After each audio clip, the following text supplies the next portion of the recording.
Okay, it's a nice, beautiful, sunny day, although I really hope that the warm-up gets here quick because it's still kind of chilly out, as apparent by the fact that the snow hasn't melted. It's about 25 right now. So today we're gonna get this first post set. Dad's gonna come over and help me with that. I thought about attempting it myself, but I'm like, man, if I lose that thing and it conks me in the head, I'm gonna be laying here till somebody comes and finds me.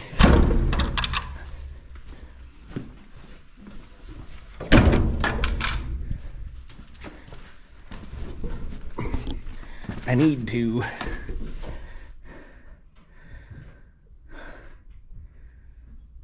it'd be nice if there was a way to put a handle on this, but you can't put one right here where you want to because then the door won't open all the way.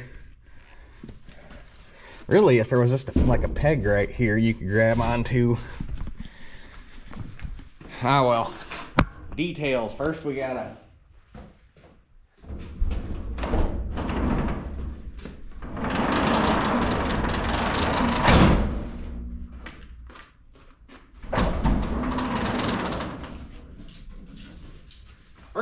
get it to where we actually can store stuff in here, and then we'll worry about making it pretty.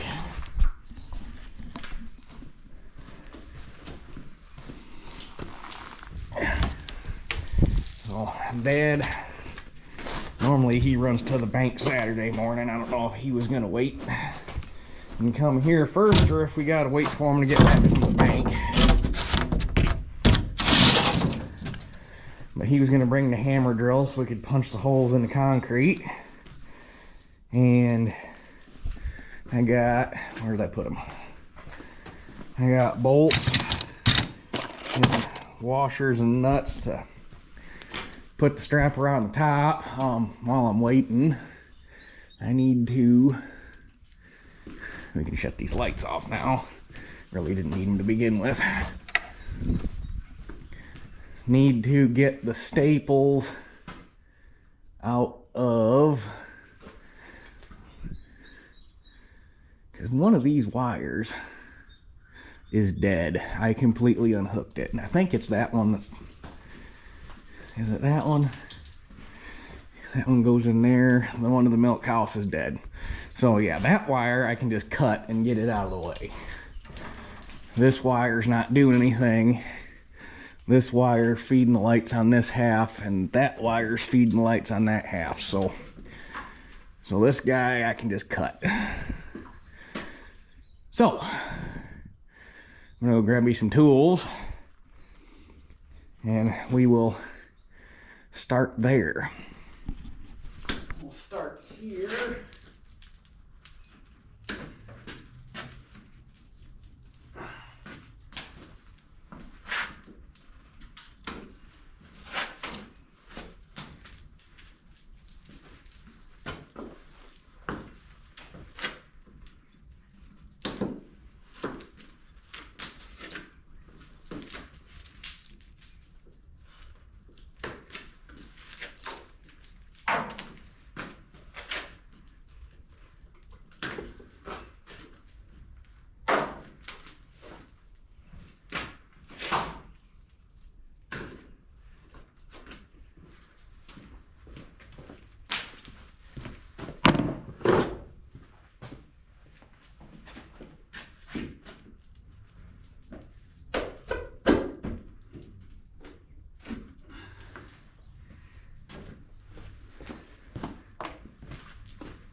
Bought some fencing pliers last week.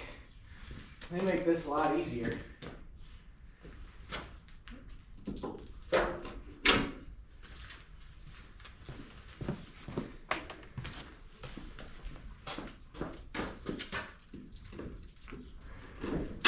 Okay, I got that wire pulled all the way off. Well, up to the over top of that equipment where I couldn't reach anymore, and then I took it all the way back to the box. So it's pretty much all demoed out. This wire was laying right here, which was obviously going to be in the way of the post.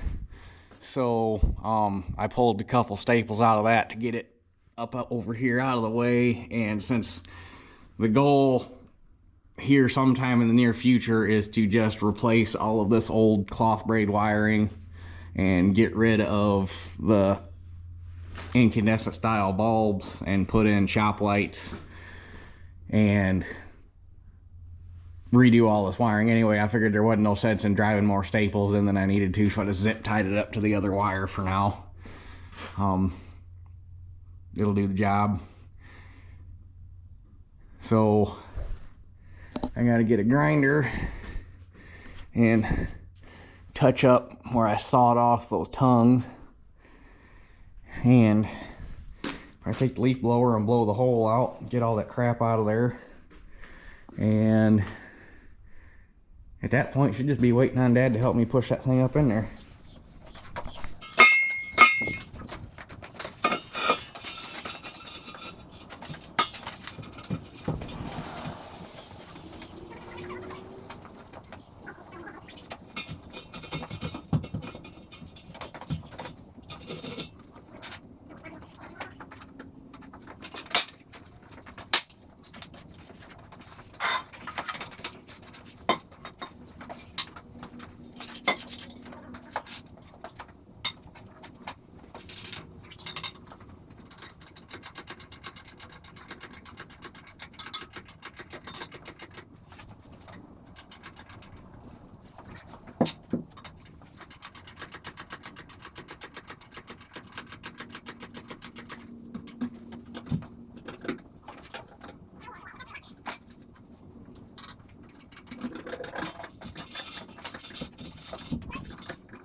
Okay. I got them holes. They had to have been drilled damn near all the way through because I ran the bit down as far as I could get it.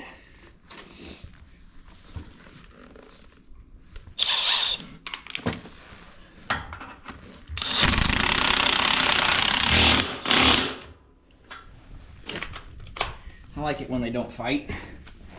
That first hole drilled kind of hard. Apparently the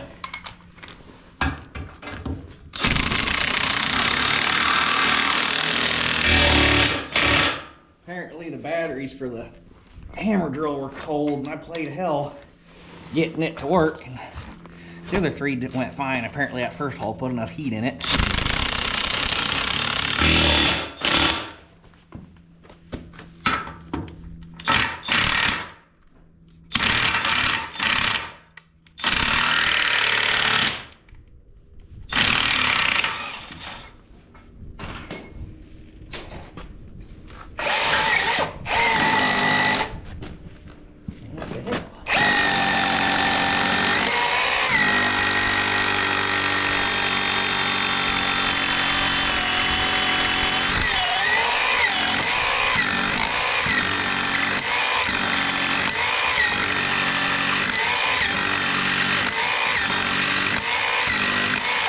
Apparently somehow a bunch of dust back down to the bottom of that one.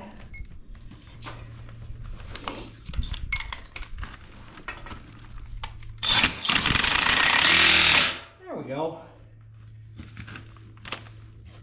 I'm not gonna hammer on them too hard because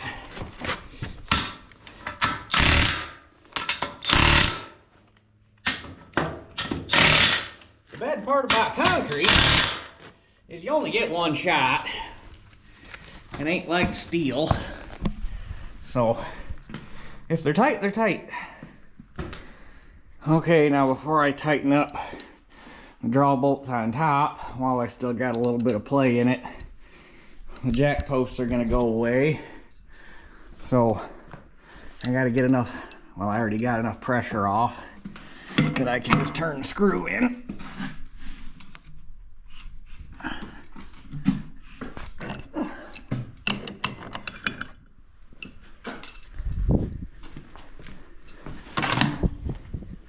Finally, I can't remember how long it's been since we started pushing on this thing.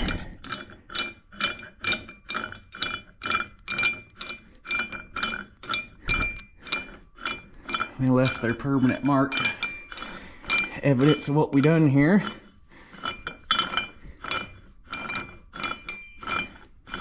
In hindsight, I should have made a bigger plate, a stronger plate for the top of these things, but oh well, live and learn.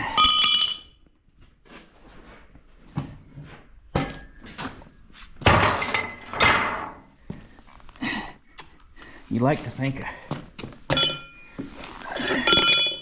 30,000 pound load rated jack post would have some stouter end cap for it to begin with.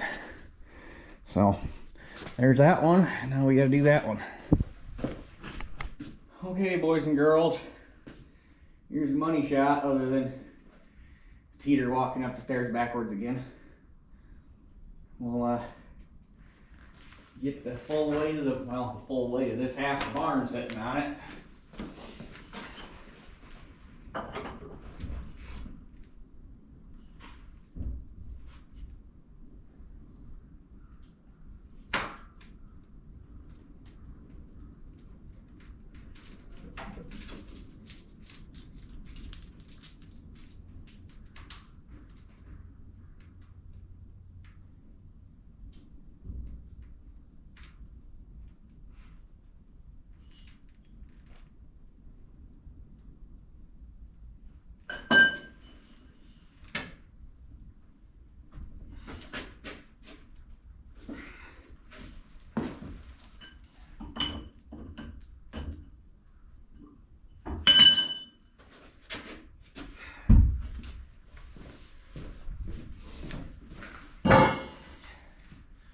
There she be.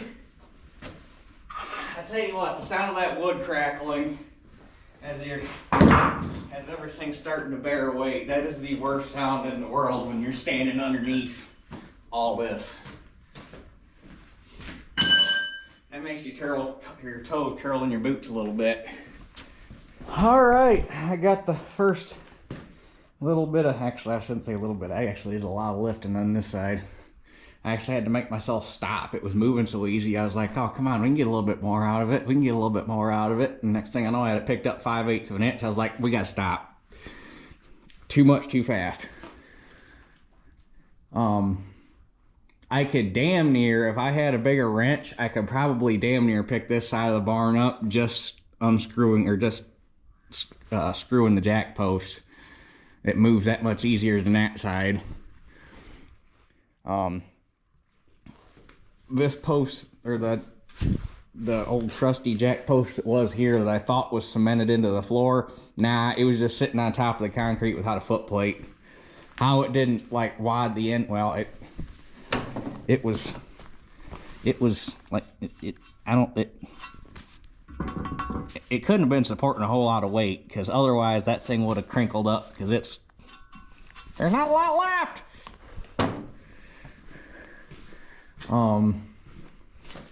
So probably going to be able to do this one. I mean, there is so little weight on here, it didn't even deflect the plates. There's nothing over here. So, in theory, I could probably do it in one more lift. I might do it in two. There ain't no sense in getting in a hurry 'cause I don't have my steel yet for the other post yet anyhow. So, might as well take a little bit of time. Looks a lot nicer in here, starting to eliminate some of these posts. So those are obviously going to scrap. And I guess with that, clean some stuff up and might as well go over to Mom and Dad's and grab a 1600 so we can haul some stone in here and make a ramp, huh? Okay, 1600's outside. I had my bag of paint that I bought for doing these over at Mom and Dad, so I grabbed that. So, leave that door shut because the wind's picking up. Before we start hauling some gravel in here, we'll get a little bit of shiny shot on this thing, and tomorrow it'll be dry enough. I should be able to go ahead and fill this hole with stone, and this side of the barn will be done. Oh, the light really sucks on this side of the post.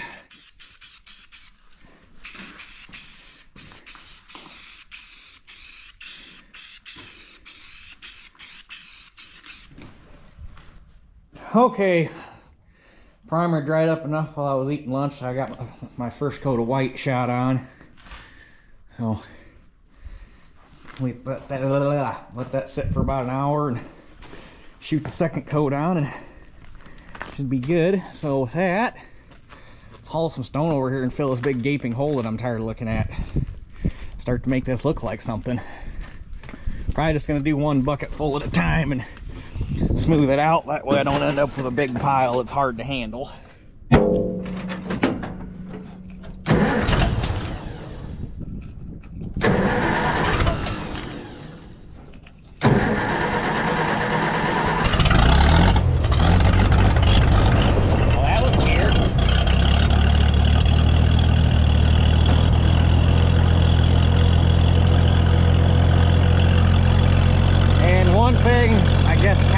If you want to call that. Remember right back there, I think it was, can't remember, but I think it was pretty sure it was right before Christmas. I think it was right before that big snowstorm we got. I replaced the thermostat in this thing because I thought it wasn't coming up to temp. The thermostat was sticking. That didn't solve that. At least on the outside, didn't appear to solve the problem because it still wasn't coming up into work range on the gauge. I got a laser thermometer so that I could shoot the radiator, and you shoot the upper tank of the radiator, it's coming up to about 176 to 179-ish degrees, which at 180 degree thermostat is probably about right. So that tells me it's actually coming up to temperature. The thermostat is working, and that means either my gauge is probably is out of calibration, the sending unit is messed up, the wire's messed up, or I got a corroded connection. So you have to do some more troubleshooting. Just haven't had time to look that far into it yet.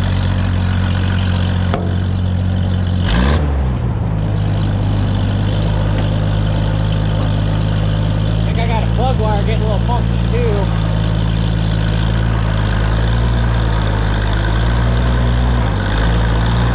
Got a little bit of a pop to it.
overly dramatic. Okay, so we can shovel this around. Spade or flat nose? Probably flat nose.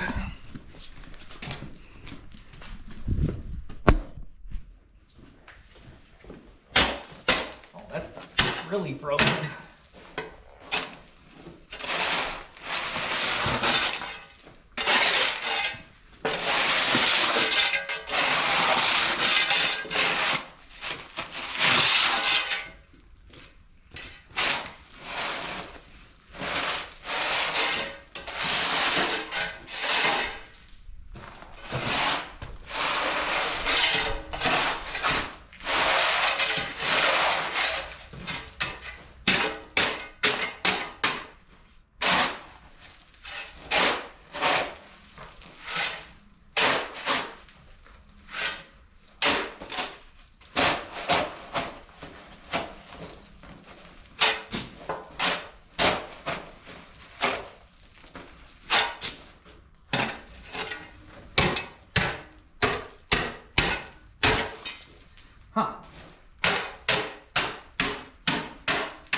that ought to work. I honestly figured it would have ended up steeper. It's really not that bad. Might have to sprinkle some more on top of it once it gets run over a couple times and packed in. We've got a, I think it's a 10 by 10 like hand plate tamper over at Dad's, but I don't think my scrawny ass would have enough oomph to do much with that gravel. It really honestly doesn't compress that much, so it'll probably be alright for all the smaller the stuff that's going to be going in and out of here. Plus it's temporary anyhow until we actually lower the floor, so. But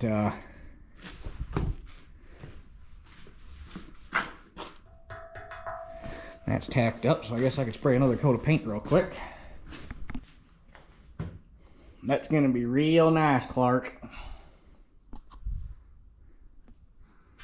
Had somebody say on the video when I was building that post that we were way overthinking it, and this barn stood for 130 years. He said it was an 8 by 8 post. It was actually a 10 by 10 post if we're splitting hairs here, but he said we were overthinking it because it stood for 130 years on a wood post, and a wood post would be perfectly adequate for me, you know, to replace it with. And it's like, well, no, you're thinking wrong.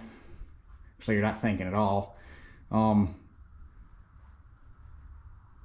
What happened for the last 130 years doesn't matter anymore. That's in the past. And honestly, that wood post didn't do its job for the last 130 years, because if it would have done its job for the last 130 years, we wouldn't have had to replace it.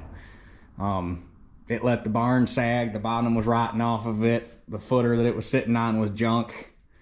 It was the best there was at the time, but it's not the best option to keep this barn around for another 130 years. You got to start thinking. You got to think for the future, not the past.